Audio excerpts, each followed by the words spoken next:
लोकांसाठी बनलेला आहे, स्टेज कमी लोकांसाठी बनलेला आहे आणि त्यांना काय बरं होईल.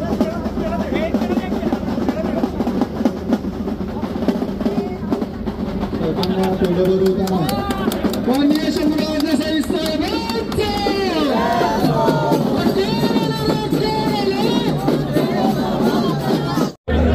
सर्व कार्यकर्ते, आमचे सगळ्यांचे सहकारी आणि शिवसेनेचे जिल्हा संपर्क प्रमुख सन्माननीय शरदजी कणसे आणि भगिनीनो,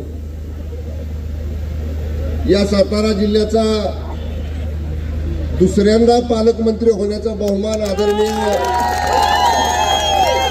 देवेंद्रजी फडणवीस, आदरणीय एकनाथजी शिंदे साहेब आणि आदरणीय अजितदादा या तिघांच्या नेतृत्वाखालच्या महायुतीच्या सरकारमध्ये मला मिळाली. मी स्वतःला भाग्यवान समजतो. ज्या जिल्ह्याचं नेतृत्व स्वर्गीय चव्हाण साहेबांनी केलं, स्वर्गीय लोकनेते बाळासाहेब देसाई साहेबांनी केलं, स्वर्गीय भाऊसाहेब महाराजांनी केलं, स्वर्गीय विलासराव पाटील काकांनी केलं, त्या जिल्ह्याचा पालकमंत्री म्हणून काम करण्याची संधी दुसऱ्यांदा मिळणं हे निश्चितपणानं एक भाग्याची गोष्ट आहे.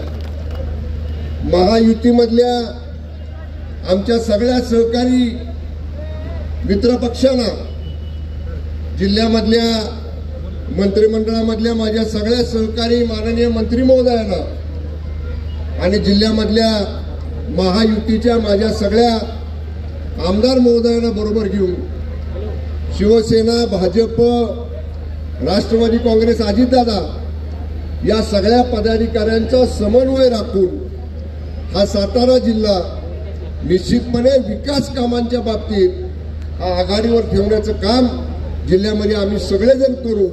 प्रशासन म्हणून जसा पालकमंत्री म्हणून माझी जबाबदारी आहे, तसा शिवसेनेचे प्रमुख आणि आमचे मुख्य नेते आदरणीय एकनाथजी शिंदे साहेबांचा एक शिलेदार म्हणून शिवसेना वाढवण्याची जबाबदारी सुद्धा या जिल्ह्यामध्ये माझ्यावरती आहे. आणि म्हणून शिवसेनेची ताकद येणाऱ्या काळात माझ्या सगळ्या सहकार्यांना बरोबर घेऊन आपण सगळेजण निश्चितपणे वाढवू.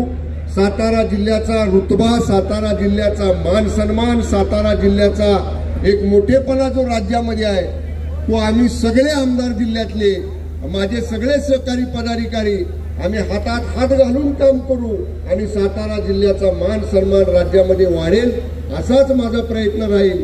एवढंच या निमित्तानं मी आपल्याला नम्रपणानं सांगतो. माझ्या विधानसभा मतदारसंघातले खूप दूरनं कार्यकर्ते आज पालकमंत्री म्हणून साहेब सातारा जिल्ह्यात येत आहेत, दुसऱ्यांदा नियुक्ती झाल्यानंतर म्हणून उत्साहामध्ये या ठिकाणी तुम्ही सगळेजण आला. मी तुमचं सगळ्यांचं मनापासून या ठिकाणी आभार मानतो. उद्या